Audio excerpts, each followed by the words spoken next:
Welcome to the SHIRO show. We are back. Yeah, At least I'm hi back. Everybody.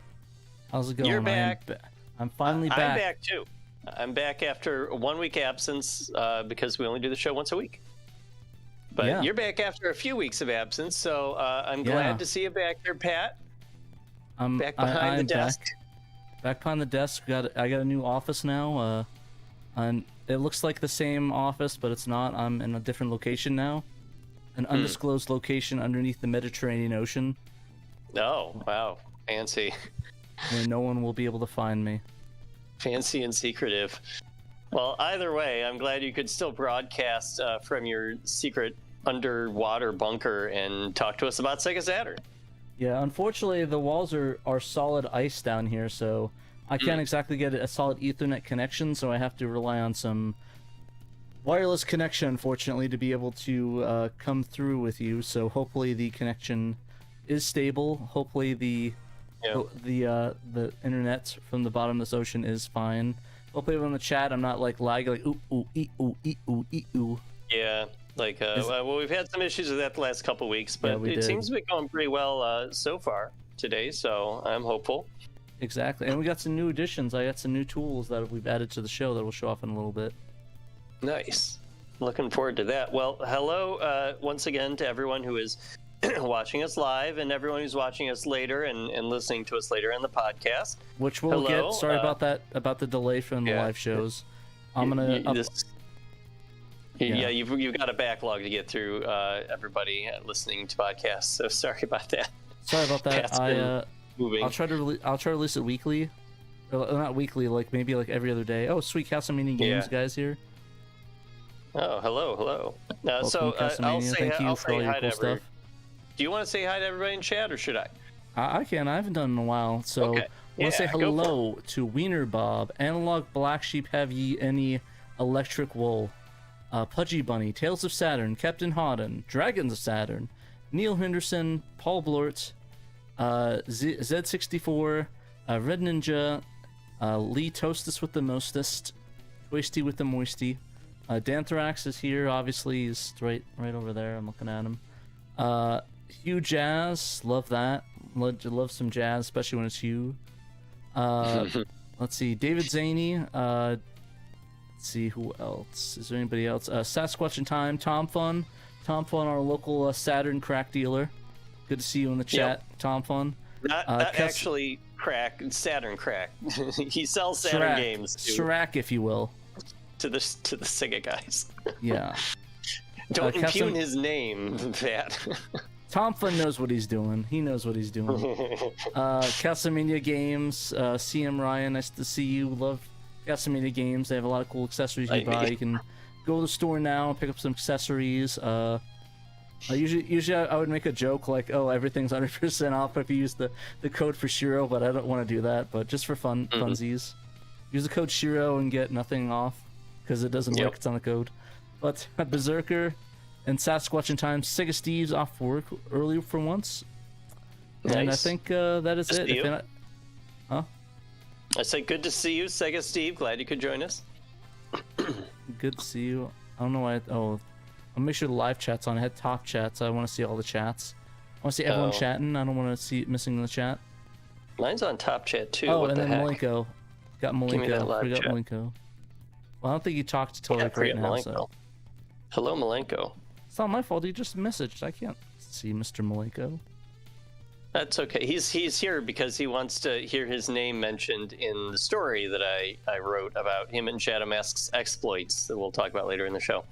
Yeah, he's very excited that his name is all throughout the story.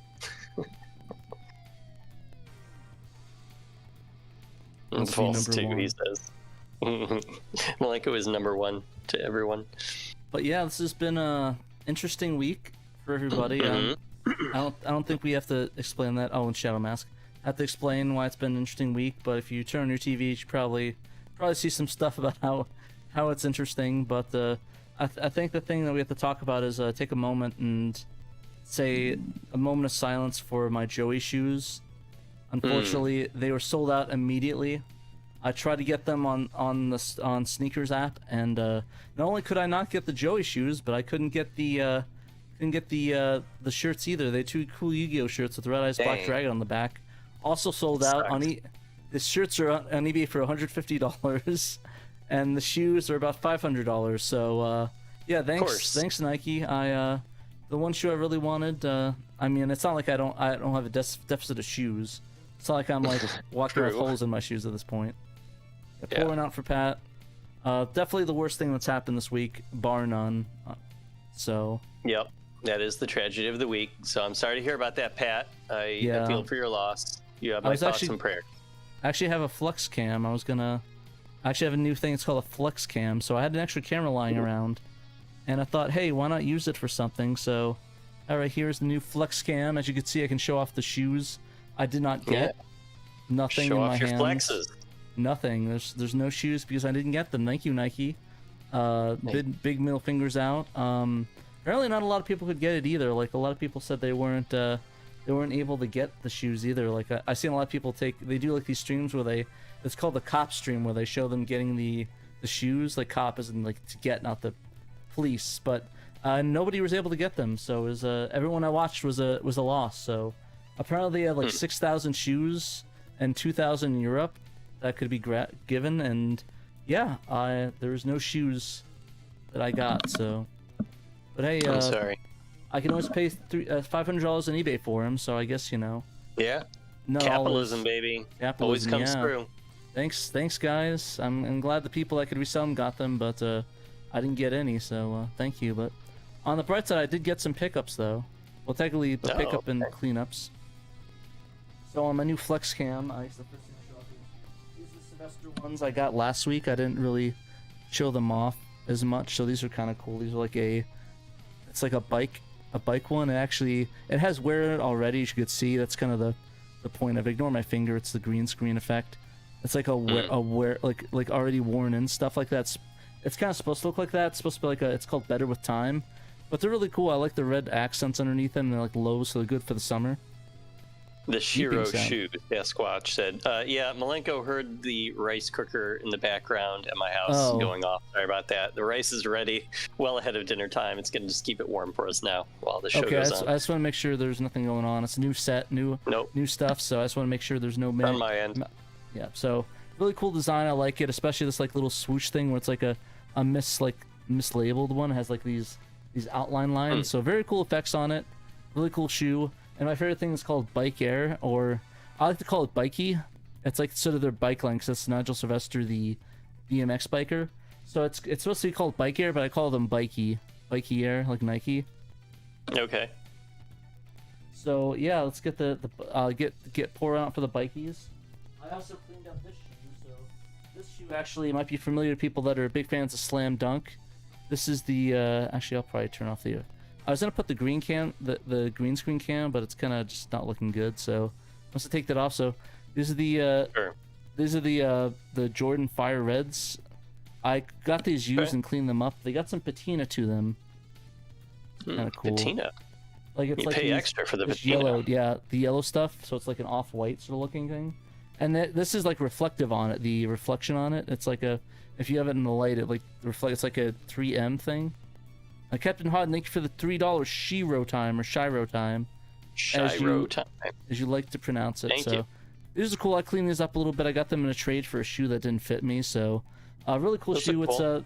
This is actually in Slam Dunk. It's Rukara shoes. The one basketball player. So this is his shoes that he wears, the Fire Red.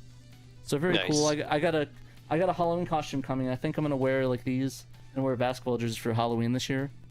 Have a little anime That'd cosplay. Be pretty good. Yeah, I'm a big fan of like the subtle cosplays. So the in-joke cosplays. In-joke Halloween costume. And well, you got one more? Okay. Yeah, I do my have. Girlfriend got me it's like this Rocket Raccoon little figurine thing. So with Gudon. So very cool. Thank you, Diane. Thank you, my girlfriend. Love it.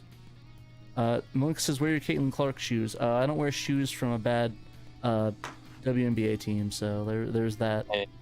He's intensely competitive over here with the WNBA, and Caitlin Clark is on an enemy team, so he's not a big fan. He's of on the Caitlin fever. Clark. I mean, she ain't playing the rest of the season. She's out.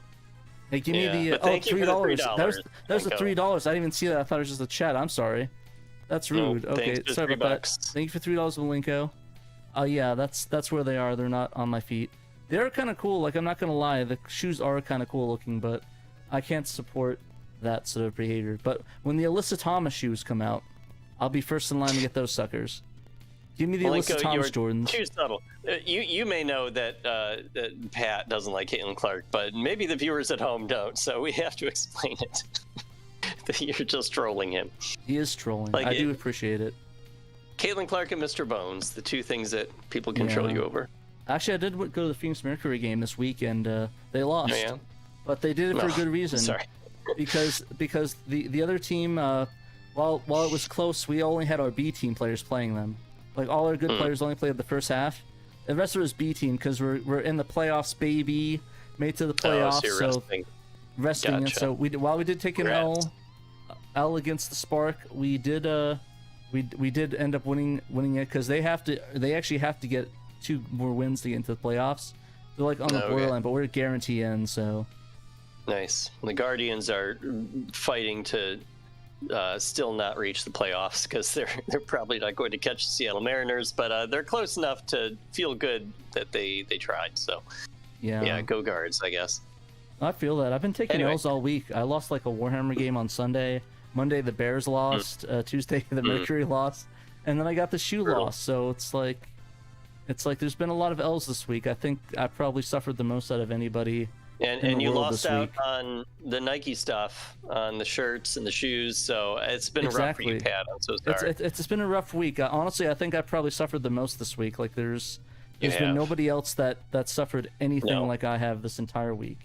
Nothing. Just nothing whatsoever. I am the worst off this week. I would like to talk about my W this week, because let's hear the W. I want to hear I won a giveaway. The Danus. My pickup this week, I did not pay for because it was a giveaway. It's not Saturn related. I'm so sorry. It is Weeby related. I got a Blu-ray of the anime Plus Size Elf, and that's not all. Nice. But they also sent me the first 2 volumes of. Can we show that on manga.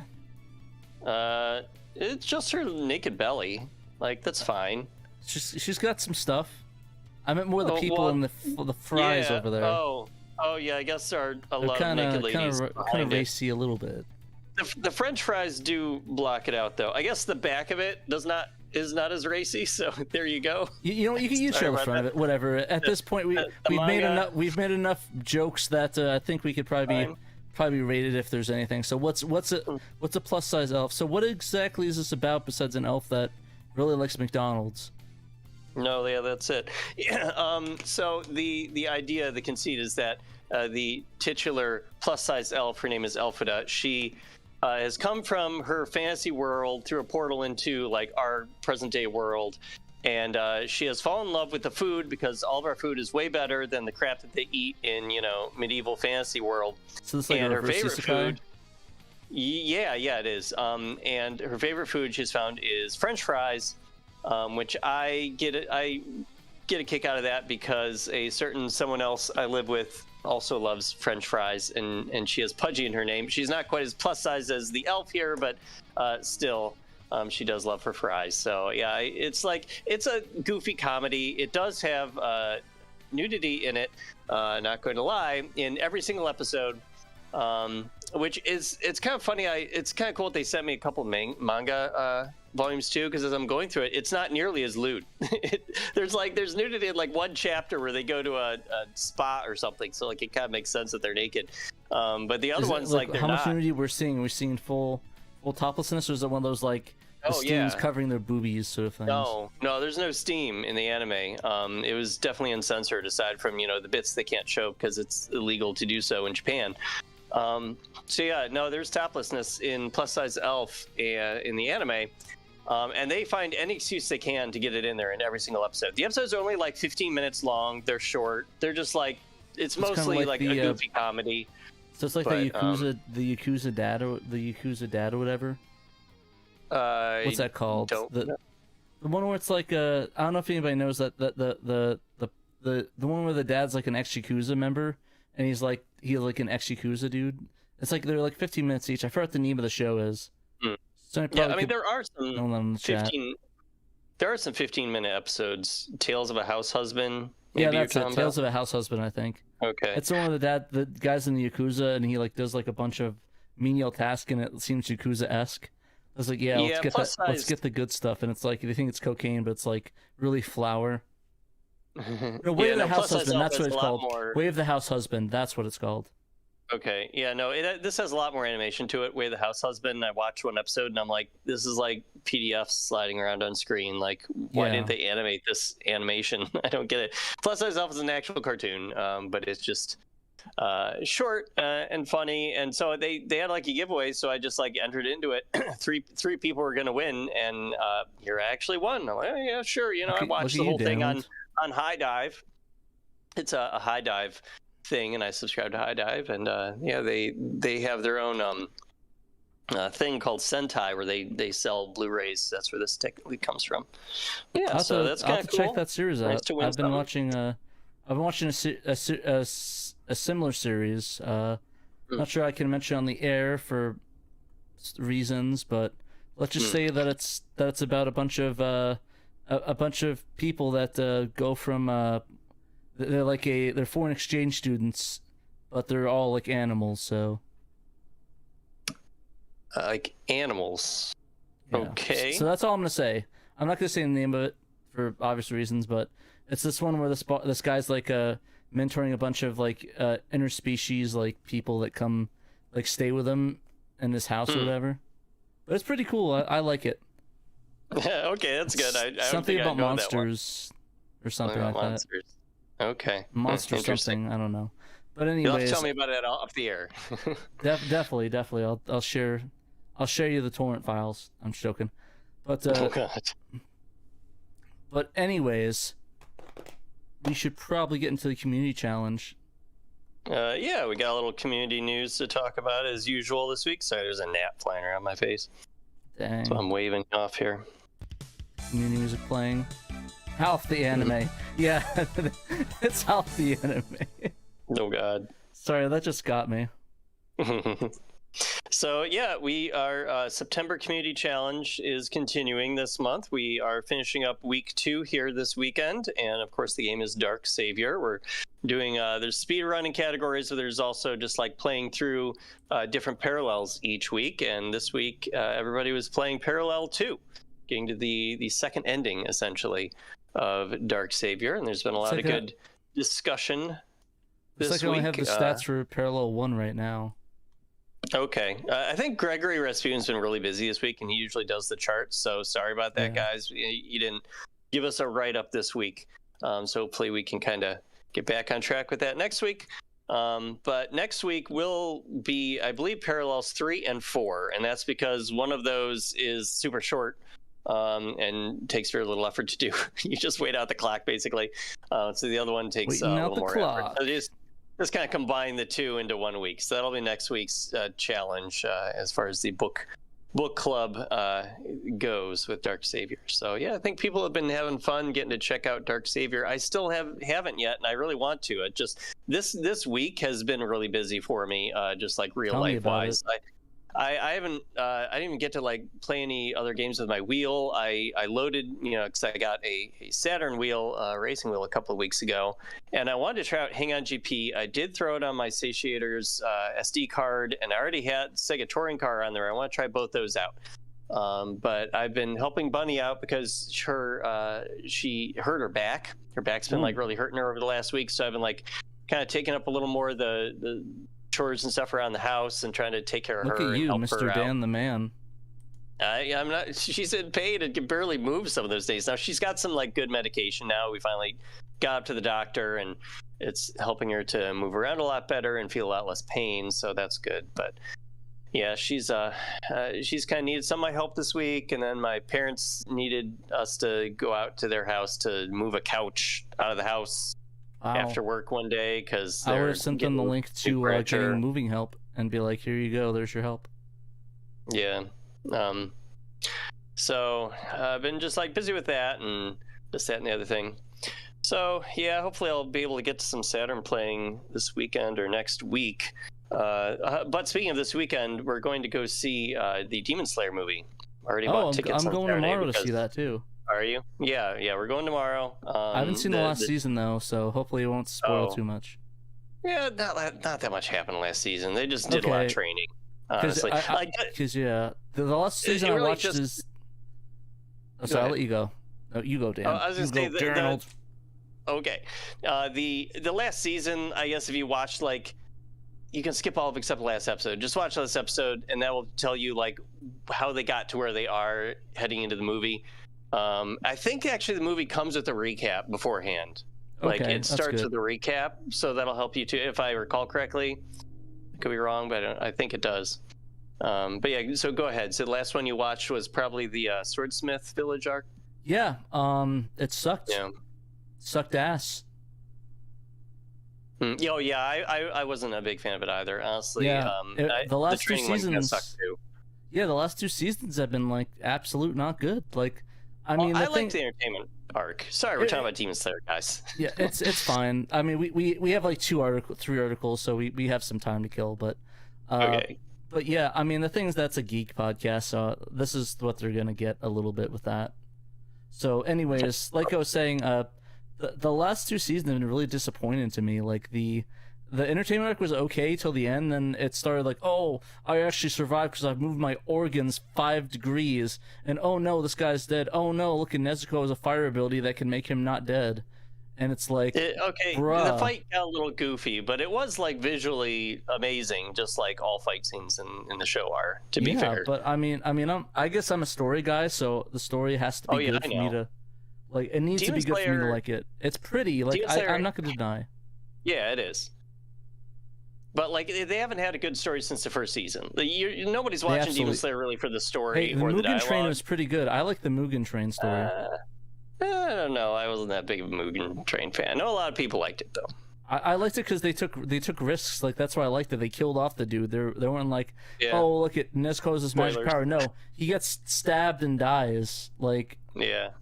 That's what I want. I want animes that mean, maybe I'm barking up the wrong tree. It's I'm trying to look for gold in shonens, which is probably the wrong way to go about doing that. Yeah, shonens, they're all about fighting, not about any of the other things.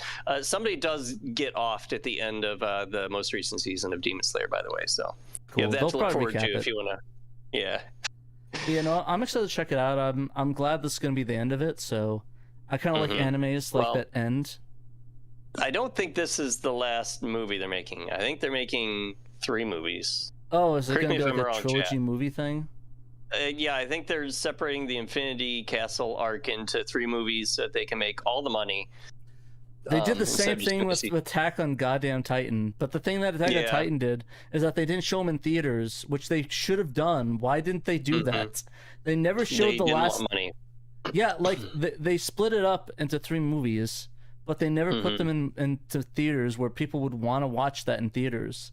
It was so stupid. I think that's why I hated Attack on Titan, is that the story was good, if you watch it before, if you watch it without the waiting, it's amazing because it's all there and it's all ready. But when you had to wait years between seasons and movies, it is just not good. Splitting the last season into 3 parts is like Bush League. Yeah, it was pretty I guess scummy. They're kind of doing that with Demon Slayer, but at least they're going all out with movies, so the production value is going to be higher. So I don't know. We're going to see this first one, see how it goes, see how we like it, and then decide if we want to see the next one whenever that comes out in a year or 2. So Eli mentioned Evangelion. Oh, I got a rant on that one. I'm not going to do it on this podcast, but TLDR, the Eva movies, it killed the series just because of how spread out it was. It was the first one's 2007, then it was 2000, was it 9, then 11, then 10 years later in 2021. It's a decade later, yeah. That the movie spread for that was absolute dog wash. So, but I'm not going to get into that. You will. Hey, they all died in the end. Anyways, but yeah, it just I'm excited to check it out. The Demon Slayer movie. Hold on, drop me water. I'm excited to check it out. I don't have too much hopes for it. The thing is that we're gonna either see that or see the Downton Abbey movie.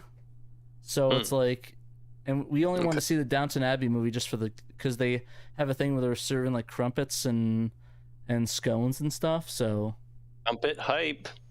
Yeah, so I think we're just gonna go with the Demon Slayer movie. But yeah, sorry about that rant.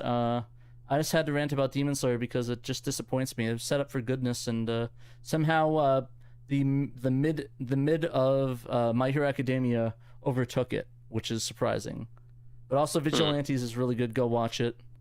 I've been enjoying it. Great. I actually like the series a lot more than probably the original one, but just my 2 cents. But anyways, we should probably move on to the news because I imagine people don't want to talk about anime. Let's see how many viewers it dropped to. I'm guessing. My guess is it dropped to the 30s at this point. It was in the 30s. We're back up to 40. We're good. Thanks okay, for there we go. this, everybody. There we go. We want to mention the Sega guys. They did 3 videos this week. They do. Let me get the get their videos up here. Sorry, I have like 12 tabs open. Here we go, Sega guys. What do we got here? So, the first one is going to be their Virtua Fighter killer, right?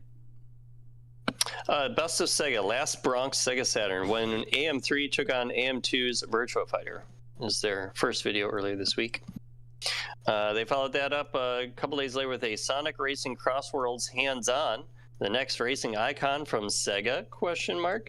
And then they put out a new one just today, as they often do on Fridays, called Outrun GB, Real Hardware, Sega's classic, comes to Nintendo's Game Boy Color. So it's, I believe, a fan port of Outruns. That's kind of cool. Looks really cool. I like it. I don't. Would that be more like a? Would that just be more like a remake, like a demake of it versus a actual? Yeah, probably. Because I don't think they're using any source code. They're actually remaking it. Yeah. You need actual source code to port it. So it's saying port is like a little bit of a misconception, but I mean, to be fair, the Sega guys did not call it a port in their video headline. So yeah, it's more of a recreation on the Game Boy Color, but it's pretty cool. I mean, I'm sure they kind of like base it on how the Master System version looks, of Outrun. No, it looks really cool though. That is kind of what it looks like. Now we got some hang-on going on here too. I haven't gotten a chance to watch the video. I was busy writing stories this afternoon. I think there might be a previous one they did.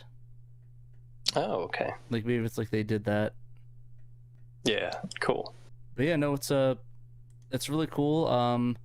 Unfortunately, I did not, because I was in the middle of moving. I even told the Sega guys because I think they wanted to do a game or something. I tried to get Racing Worlds, but I could not because my computer was into parts during that weekend. That was the weekend I moved, so I had no PC, so I could not play it. I've heard pretty good stuff about it. Like, people are pretty hyped about it, and it was pretty decent from what I understood. Yeah, there's gonna be like a single player demo coming out soon. Yeah, I'm not sure how like sold I am on it yet. Like, it seems cool, but I don't know. Maybe it's just a lot of racers coming out, and I guess it might be like an oversaturation thing, because they have the Kirby Air Riders coming out that I'm really excited for too. But yeah, but here's the thing: only one of these racers has Hatsune Miku in it, so that's a deciding factor. There you go. There's no Joker and Mario Kart or Kirby Air Riders. Bingo, you got it. Yeah, honestly, I kind of regret not getting the Switch 2 from my roommate, because there's a lot of fire coming out for the Switch 2 in the next 4 months, because they got Kirby Air Riders coming out, they got the new Metroid Prime coming out, they got the new Pokemon game coming out. It's kind of stacked, and apparently now a new Yoshi game. So the Switch 2 is stacked now. I kind of regret getting the PS5, but I kind of don't at the same time.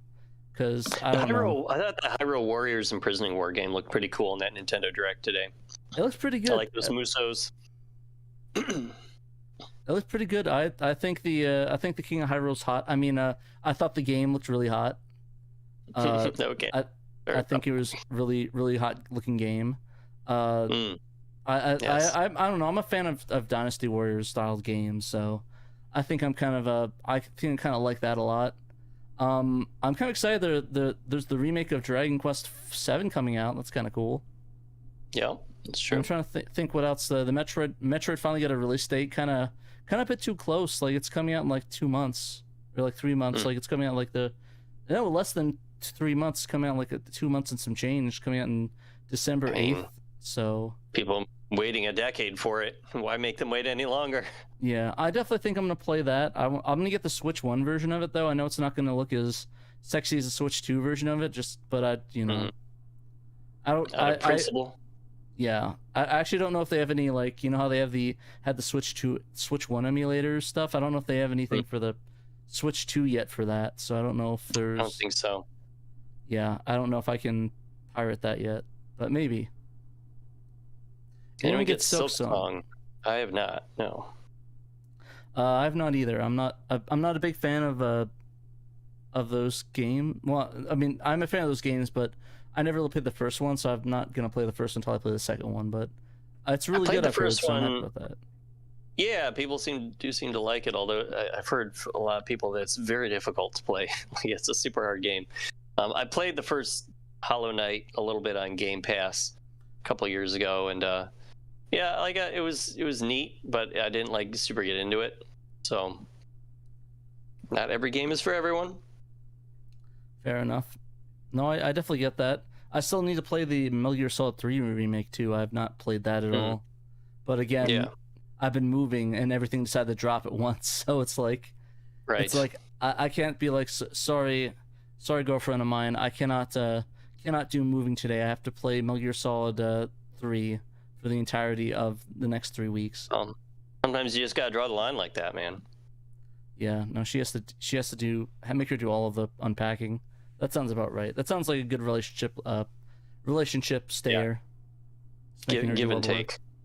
Yeah, it's give and take. By she gives me the controller and I take my time playing Metal Gear Solid 3. No. Anyway, I guess we can get to the news now, huh? Yeah, we can indeed. Let's do the news jingle. We finally get our jingles back. I don't have to do them manually through my mouth anymore, so that's kind of fun. Awesome. The first one, is it going to be the Mr. update that breaks? No, we did that one last week. About that last week. It's Best of Saturn. Yeah. Jungle Park Saturn Island. # Best of Saturn. So I could do this one because I actually did some research. So. Oh, nice. This one was interesting. So Jungle Park, developed by several software houses and unleashed on the Saturn in Japan of 1998, is an unusual point-and-click puzzle action game with mini-games here and there. You live on an isolated island that features several district zones, jungles, cities, haunted mansions, and must solve puzzles to uncover the mystery of the island's very existence. Although quirky, the visuals are somewhat rough and frequent loading is a bit disconcerting. With style reminiscent of Cubivore, which actually is not a coincidence, this title isn't for everyone, but if you get into it, you'll likely love it. So one of the developers that I was researching on, it is a company called SHIRO Brunei? Okay. SHIRO Brunei. So this is a Tokyo studio that actually worked on the game, but it turned out that they renamed themselves Marigol and actually worked on Cubivore on the N64, which was originally Animal Leader, and later ported to the GameCube as Cubivore in 2002. Neat. So these guys, it wouldn't surprise me if they took that style and ported it. But yeah, they ended up working on this game. It looks like, and look at it. There's several developers, but one of them is indeed SHIRO Brunei, according to Sadakore. Okay. And yeah, this game it's very English friendly. So if you guys want to try it, it doesn't require a lot of English. It's very quirky, and I really don't know how to describe it. It's kind of like a weird game, but from the people that make Cubivore, does it really surprise you? No, I suppose not. It does look pretty nice. It's a nice looking game. I have not played it. It seemed pretty fun from what I've tried it out of it. Yeah. I would definitely recommend trying it out. Probably not buy it, but it's kind of interesting, especially like Cubivore. It's kind of cool to see where it came from, and cool to see that stuff like this came out on Saturn, and just goes to show that there's stuff I still don't even know about still, and a lot of people don't. Definitely. I don't think I'd ever heard of this game before Peter talked about it in his Best of Saturn article here, which I have said that many times now in this show. I've never heard of this game before Peter wrote about it. So yeah, this is yet another one. Yeah, it's neat. And there's just such a variety of games on the Saturn, which is what makes the console so cool. You know, it's so much fun to keep discovering all this stuff, you know, years later. Somebody mentioned in the chat that the Startup Sound set trying to find people that recommended Saru sellers. I actually do know one. It is I forgot what his name was. Let me look that up real quick. J&T. Yeah, J&T. Let me see. J&T. Saru. This is the one we recommend by J&T Studio. It's called the Saru HC loader. These are the guys that Bob has recommended to us as well. See if I can get a link in the chat. So I just sent it. So if you want to click on the link in the chat for the J&T, that should be the one I would recommend, as is really good. It's fairly affordable too. It's only $78, and while you might be able to get it cheaper, it's reliable. They have beveled edges, and it's by somebody that knows what they're doing with the Saru and development. So yeah, sometimes you pay a little more for quality. Exactly. But yeah, somebody also mentioned that probably get something better if you really want to get like into the indie stuff. But if you just really want something that you could play games with and play just games that like this retail games, definitely get a Saru. Like, we're not gonna try to get you. Oh, you got to get like the $130 option or $100 option. No, you can just get the Saru if you really want to like get a good foot in the door. And if you want to try some homebrew, maybe get like a Fenrir installed, or if you want to plug and play, get a Satiator. So there's definitely good options. I know we say that quite a bit, but I know a lot of people, some people that watch our show that might not follow everything we do. So maybe if you guys not everybody watches every week. Exactly, just little refreshers. So hopefully that helps you guys out. Thanks for the question, Startup Sound. Yeah. But yeah, back to the game. Yeah, I think everyone should really try it out. I'm not gonna proclaim it's game of the year. It's gonna blow your mind, but it's a nice quirky game, and it's from the studio that made one of my favorite GameCube games, Cubivore, which that's a whole story in itself on how I waited for that for years. Like, I heard about that game 20 years ago, like on G4, and I could never find it. And when I did find it, it was like $140, and it just kept going up in price. But I think I got it like the 180 range, I think, when I bought it. I can't remember. I'll check my eBays, but it's somewhere in that range, in the hundreds. But I'm just glad I got it now. It's like $500 now, so I'm glad I got it when I did. But this one is not $500, so, and I don't recommend you buy the Cubivore $500. Get a GameCube ODE and do that instead. Don't waste your money on that unless you're crazy. Yeah, there's some good ODEs for the GameCube now, where you don't have to like rip the thing apart or anything. It's been getting better lately. I haven't done that to my GameCube, but like I've been tempted. That reminds me, I need to get my GameCube out and put it downstairs, put it on the big TV. Yeah. I've been itching to play some Resident Evil again. Halloween's right around the corner, and I need my Resident Evil fixins. What about Eternal Darkness? That's a good Halloween game on the GameCube. I play bad games, so. Oh my God, it's not a bad game. I'm only playing. I do want to beat that one. I've never actually beat that one, but I do think I'm going to try that one. It's cool. It's a cool game. All right, well, next we have an Under the Microscope from Bo Bales. And this week he looked at Hyper 3D Pinball, which I believe was known in PAL territories as Tilt. He's got that title screen on here too. And so he found that GameFAQs.com had a handful of cheat codes for the PC version of this game, but didn't have any for console versions. So he went poking around, as he is wont to do, and he found two previously unreported codes for the Saturn version. A kickback mode, in which you never lose a ball, and a pickup mode, where you can reposition your ball at will. So those are pretty good cheat codes for a pinball game, assuming you are, unscrupulous and don't care about cheating as much as possible. Which, who doesn't like to do that every once in a while? It can be fun. Yeah, so the let's see, the game is looking for it's listening for button combinations when you pause the game, and these are the two button combinations. When you pause it and press XXXZZYL, then you enable kickback mode. Your ball will never fall down the drain, Bo says. It will always be launched back upward. The way that I like playing it. Yeah, I know. It sounds like a good anti-frustration mode to try out. I could have used that with Necronomicon when we were doing the challenge, but that would have been cheating, and it would not have been valid for the scores. But it'd make you feel good, wouldn't it, though? It would make me feel better, yeah, definitely. So the second cheat code is when you're paused, LCRBYYY. When you pick that up and unpause, you can pick up the ball by holding the Z button and moving around with the D-pad. You can even go out of bounds, which he has a screenshot here showing it in the lower left corner of the screen off in the darkness of space.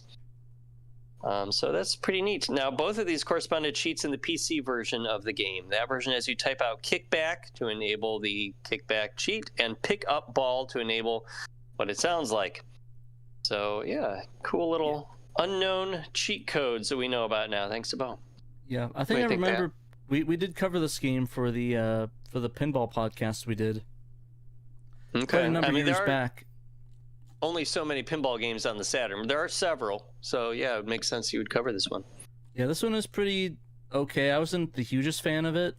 I definitely think this was the rated the lowest for us, at least to me. I think some other people didn't like the other pinball, the anime pinball one, as much. Yeah. But this one is on the lower end of me just because everything had like a cool gimmick to it. Like even Pinball Graffiti had a cool story to it. Necronomicon, of course, is the best one.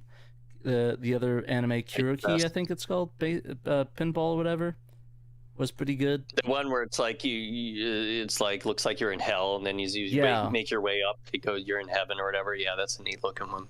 Yeah, this one was just average. I don't know. For some reason, every time I played it, it reminded me of sitting in a '90s office, like 90s like your dad's or mom's office, and it smells of like wood paneling and old cigarettes. Exactly, old cigarettes and just like a lot of light wood, light looking wood. If that makes sense. Like quite a vibe that you got from this game. It is. It's one of those things. You have a giant CRT monitor on a Windows X98 PC, even though it's the year 2004. Yeah. Or even better, the computer's running OS2. Exactly. Wow, that'd be nuts. So it's a Saturn exclusive. I think this was on PC as well. Yeah, it was on PC. Like that's why Bo was talking about the cheat codes for the PC that correspond to these Saturn ones. I don't know if it was on other consoles, so if you're asking if it was like a Saturn console exclusive, I'm not sure. Yeah. Either way, it's kind of mid to me, but I mean, if people find nostalgic, I get that. Yeah. Maybe this was the one pinball game that you bought, and so you played the hell out of it. Still think the Windows XP pinball will be untopped? Looks like this was on the PS1 as well. Oh, cool. Alrighty. Yep. So yeah, multi-console release, multi-platform release. Bo didn't report any cheat codes to the PS1 version, so sorry. Oh wait, this is the one that was on Windows XP? No. I didn't think so. That came for free with Windows. Yeah, I didn't think this was the I didn't think this was the Windows XP one.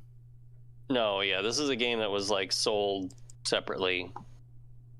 So it wouldn't surprise me if people bundled them like PCs though, back in the day. Yeah. Possible. He said not on PSX. This was not on PSX. This wasn't on PSX. Wikipedia disagrees. So maybe Wikipedia is wrong, because Wikipedia is wrong sometimes. I know one article Wikipedia is wrong on. There's a well, I've even seen the Hyper 3D Pinball. I see the PlayStation box art, but maybe it was in PAL. PAL only, maybe? Well, maybe in PAL it was called Tilt. It was a different name. I'm seeing a PlayStation box on Wikipedia, so... Wikipedia redeemed. Wikipedia redeemed it. There is this one funny article that I know is actually wrong, like that is still not fixed this day. Have you ever heard of a movie called Still Waiting? Yeah, I think so, yeah. Didn't they have, like, Ryan Reynolds in it or something? Yeah, I think so. So basically it's a sequel to the movie Waiting. So there's a funny meme on Mega 64 where they sent him Still Waiting because he said it was the worst movie he's ever seen. So somebody on Wikipedia edited the production company to TD Illustrate, which is Mega 64's parent company that is their production company. And no one's noticed it to fix it. No, it's still there. It's been there for like years. So if you guys want a good laugh, go look that up on Wikipedia. I know that's incorrect information, but it is funny, so don't let anybody know. I just think it's funny. But anyways, we should probably move on. Shadow Mask, I like the zebra head reference. I appreciate that. He said, yeah, because you said Still Waiting, and Shadow Mask said, for this world to stop hating. Oh. It's a lyric from one of their better songs. Nice. Yeah, I like it. Anyway, so yeah, next we've got a story that I started earlier this week and then did not get around to finishing until today, so I'm sorry for that. But yeah, if you have a broken twin stick controller at the joint, there is now an option to fix that using a new 3D printable model that our very own Shadow Mask came up with. He modeled it. And the proof of concept was printed out by Malenko, and Malenko checked it out, saw that it looked pretty good, it fit, and he sent it off to Shadow Mask, and he was able to repair his twin stick. So backing up a little on the story, a couple of months ago, people were talking about the twin stick in our Discord server, and Shadow Mask said that one of the twin sticks he owns has a broken stick at the joint. Looks like a washer almost.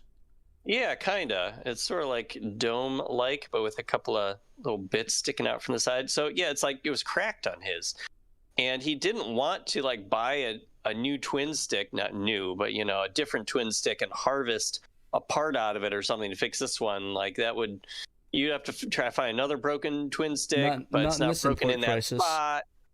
Yeah, like it, right. So in this import crisis, so he was like, you know, what am I going to do here? And Malenko said, well, why don't you scan it and send me the scan, and I will like just print it with my 3D printer, and we'll try it out. So Shamas said, well, I'll do you one better. How about I just design a new one, you know, a new model using a program called FreeCAD. That is just what he did.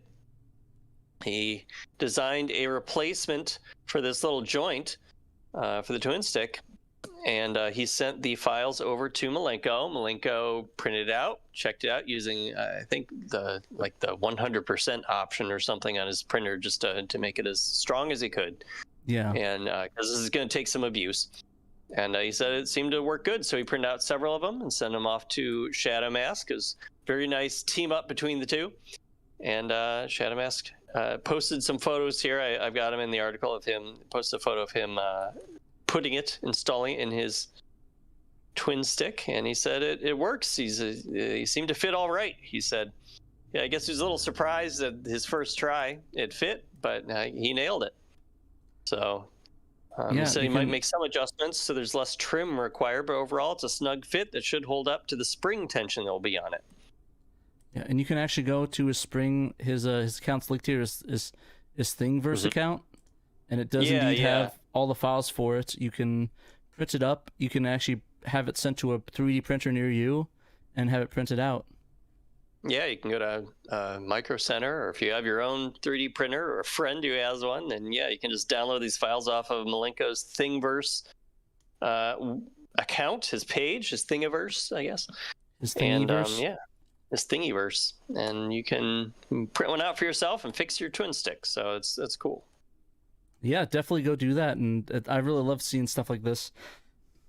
showing up in the community. I think it's really neat, and it helps, you know, keep the ecosystem of the controllers alive. I mean, obviously, we're gonna have to throw them away.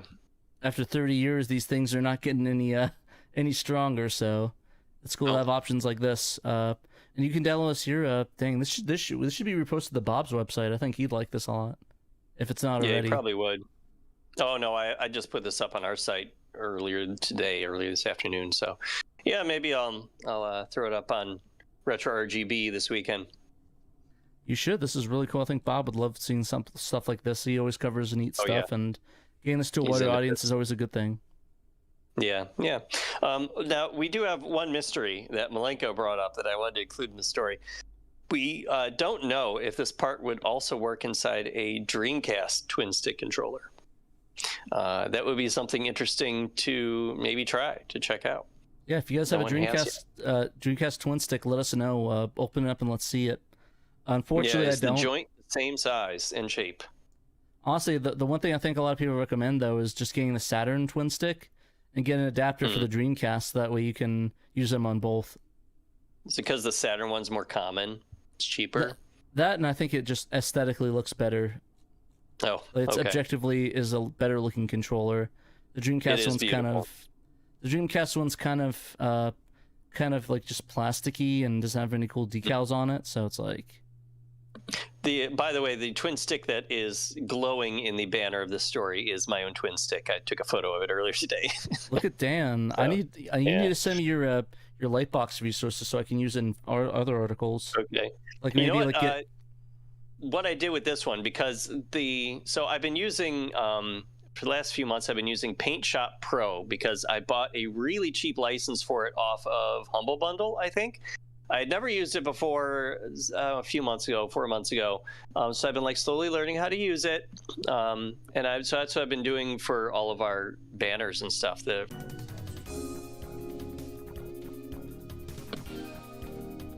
Okay, we're back. That was really weird. I don't know. Sorry about that, everybody. That was about. It just for some reason just like crashed out on us. Like it just shot the KPBS to 0 on OBS. I don't know. Sorry about that. Yeah, I don't know what was going on with that. So that was weird. Well, thanks for sticking with us, everybody. So like I was saying before, I've been using Paint Shop Pro to do these banners. But the way that you cut out stuff in Paint Shop Pro is not like Photoshop, where you're actually kind of like trimming your way around an object and then it gets rid of everything outside of it. It has sort of like a paintbrush tool where you are kind of like painting away the background, and it has a really nice like edge detection. So you can kind of put your paintbrush over the thing you don't want to take away, and it will like intelligently detect that you want to keep that and get rid of this.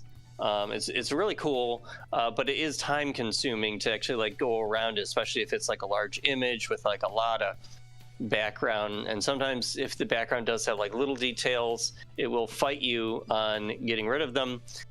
So it can be a little bit of a pain.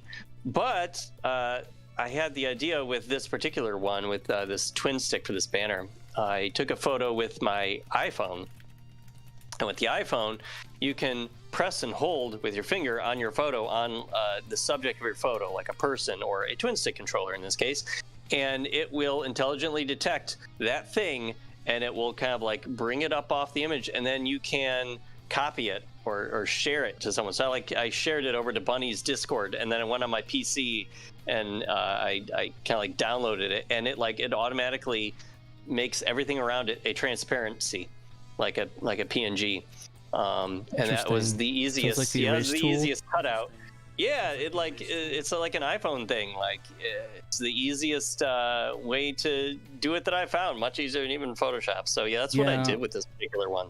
I used to use an older version of Photoshop, so I don't have the AI stuff for that. So I probably should get on the newer version, but unfortunate for reasons, I'm stuck on CS7.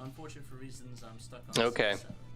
Yeah, no, I just use my iPhone 13. Just use this little option, little feature it's got. So pretty cool.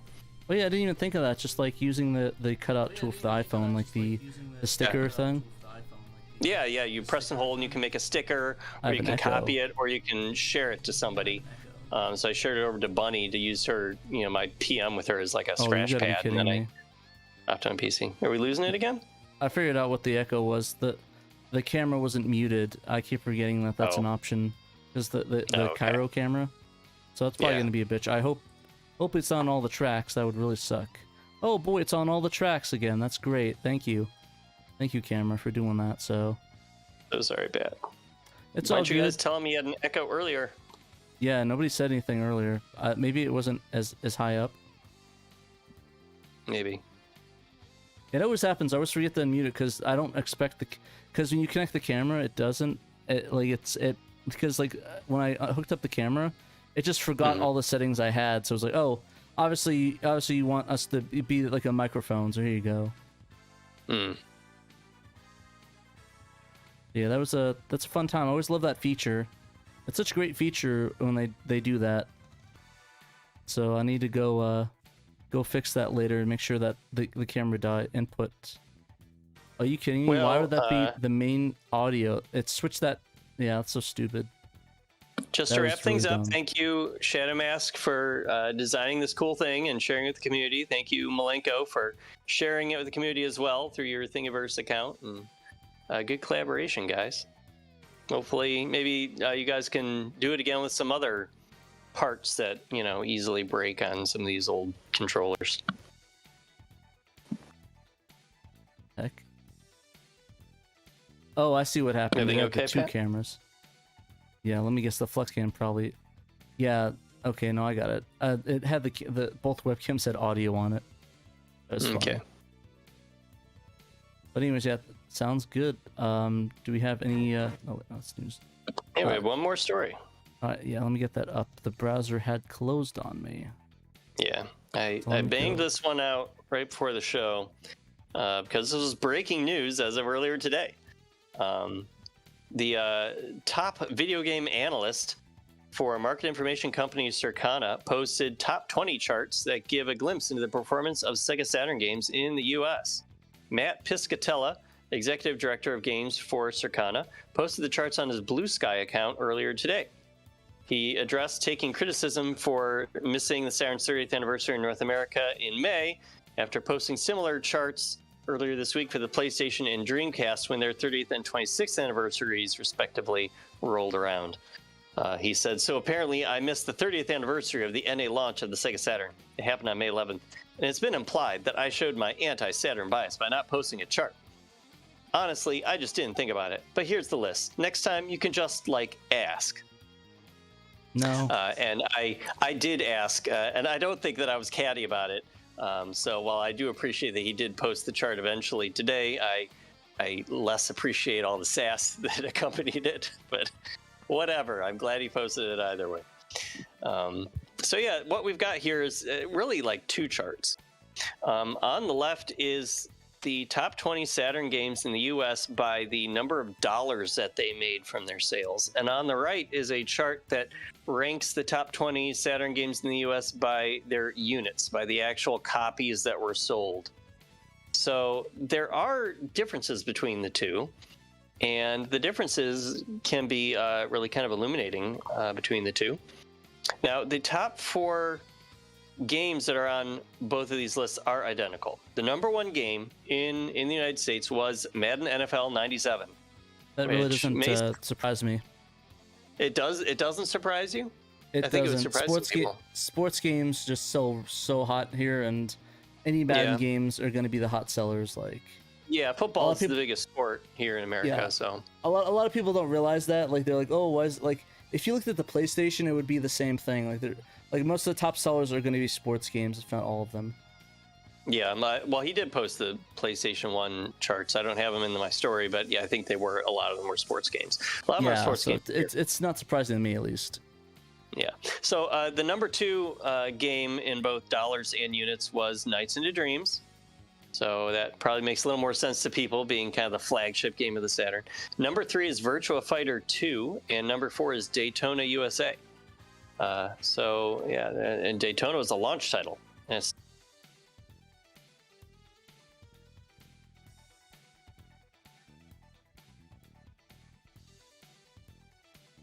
Oh boy, fun times ahead, people. Apparently OBS just wanted to not show anything, so. Sorry about that, everybody. I will try to make this quick. Yeah, this is a very long story, so I encourage you to go on to SegaSaturnShiro.com and read it. It was a lot of stream of consciousness writing from me for the last 2 hours, or for 2 hours, putting this together because I find sales stuff like this extremely interesting. But just to hit some of the more interesting points, there were no sales numbers released with this. It is just rankings, but we can still kind of glean some interesting things from it. There were 3 games on the units chart that are not on the dollars chart, and vice versa. The ones that were in the units charts that are not on the dollars chart is like Street Fighter the movie, Clockwork Knight, and NBA Jam Tournament Edition. So what does that tell us? They sold a lot of units, but maybe not for a lot of money. So they probably were heavily discounted for a lot of the units that they sold, the copies that they sold. Meanwhile, Need for Speed, X-Men, Children of the Atom, and Virtua Cop 2 with Stunner, the light gun, are on the bottom of the dollars chart and are nowhere to be seen in the units chart. So those games probably did sell a lot of copies for full price, and especially Virtua Cop 2 sold, for a higher than normal price because it came with the light gun. So they maybe didn't move as many copies, but they still brought in a lot of money. It is really interesting, though, with Street Fighter, the movie particularly, because it was the 11th best-selling Saturn game in the U.S. The 11th. Super high. Yeah, this seems about right. It didn't even make the top 20 of the dollar sales. So like it probably just had like super discounted, sales, and it was just like moving units. And so a lot of people had Street Fighter the movie in their collections. For how much people say this is a terrible game, a lot of people had it and played it here in the US. It's funny. Now, one thing I did notice, I was kind of like marking some of these up to illustrate different ways we could analyze these charts. Another way I kind of marked them up was their release years for all of these games. All of the games on these, there are 23 unique games across these 2 charts. 22 of them came out before 1997. Only 1 game came out in 1997, and none of them in 98. That 1 game was Madden NFL 98. Came out in late August 1997. Nothing else. There were 71 games that came out in 1997 in the U.S., and then another, 8 in 1998. And the only one that made a top 20 chart was Madden. And I mean, the previous year's Madden 97, came out in 1996. That was the top of the chart. The sequel came out in 13th place overall. So it was still quite a drop. So clearly that was the best-selling game of 1997, and there's nothing else really did better than it.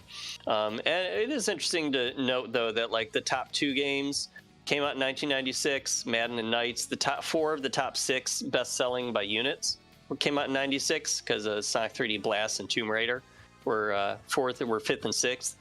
So 1996 was still like a pretty strong year for sales. And for some reason, like the floor just dropped out from under the Saturn in 1997.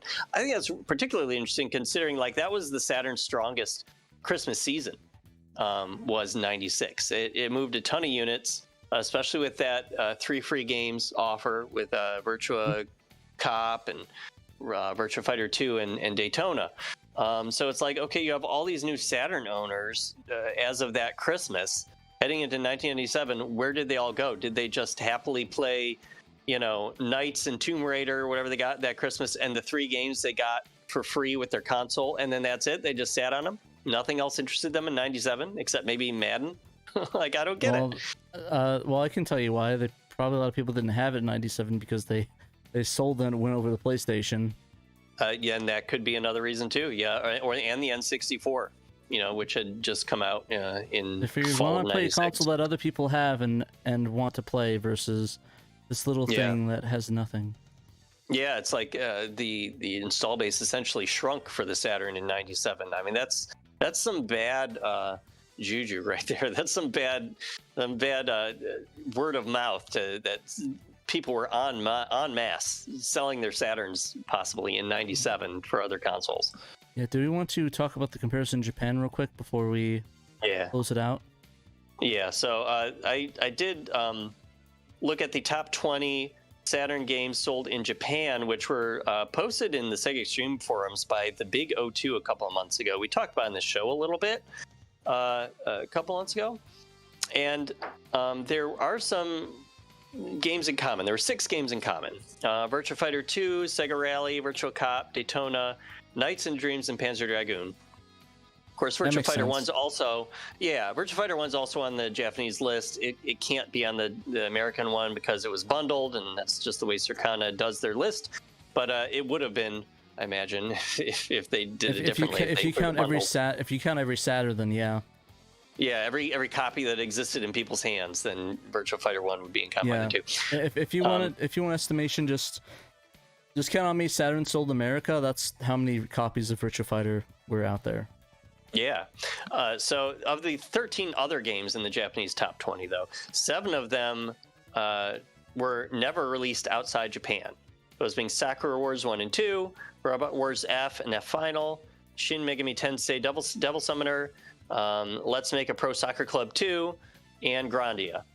So, those couldn't even have been on the U.S. lists in the first place. We just didn't get them. But here they were so popular, they made the top 20 in Japan. Hey, even Japan can't escape the sports game phenomenon. Yeah, that's true. They like their sports game. They like soccer. They like football. Do they call it soccer in Japan too, or is it still football in Japan? Yeah, I mean the Japanese title of that game literally is J League Pro Soccer Club Otsukuro 2. So yes, they do call it soccer sometimes too. So Makes of the sense. 6 that did come to the West, they're in the top 20 of Japan, but are not in the U.S. top 20. They're mostly fighting games. Fighters and Megamix, Fighting Vipers, Night Warriors, Darkstalkers Revenge, Virtua On, Cyber Troopers. That should be Virtual On. Sorry, that's my typo. And then Street Fighter Alpha 2. The only one that's not a fighting game when you switch between Virtua Fighter and all that, I don't blame people. I get that mixed up too, where it's like you put Virtua Fighter and it's like, oh, Virtual On, the Virtua Stick. Yeah. The Virtual Twin Stick. So the one fighting game that wasn't in that list would be Enemy Zero. Did not sell enough to make the top 20 in the U.S., but it did in Japan. So of the 14 games in the U.S. top 20 that didn't make the Japanese one, 4 of them weren't released in Japan. The 2 Madden games, as well as Ultimate Mortal Kombat 3, which is too violent. Read the patrons, and we'll wrap it up then. All right, we're back now. Okay. All right, well, we're going to finish talking about this story in next week's show. We're just going to wrap it up and read our patrons real quick, right, Pat? Yeah, unfortunately, I think I'm having some router issues. I can't get into the router right now because the router I bought is a secondhand one, and they never reset the password. So I'm going to have to go and turn on my internet, and I haven't had a chance to do that because obviously I had no time. So I'm going to read the Patreons, and we'll continue next week. Sorry about that, guys. I want to thank our patrons, if I can find the Patreon tab here. I want to thank our patrons, Emerald Nova, Johannes Vetz, Paul Blort, Murder Crows, Sega Steve, Youngmi Sui, Momphis. Oh, this is a weird order for it. I guess, okay.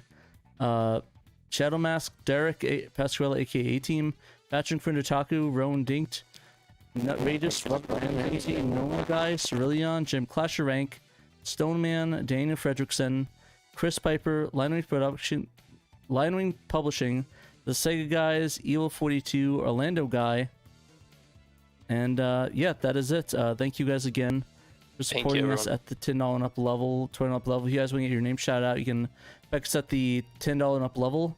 $20 up level is like an elite one. You get all these insiders get unmuted in the chat. And any level you could get your name in the credits, and $3 up level you get access to the Discord insider chat. And you always can go on our Discord and our website and interact with us for free if you guys want to chat with us. Got some cool shirts. Thank you. Thank you again for watching, everybody. Really appreciate it, and listening on the podcast. Sorry about the technical difficulties toward the end here. Hopefully it'll be better next week. All right. Thank you guys for watching. And remember, you must play Sega Saturn. You must.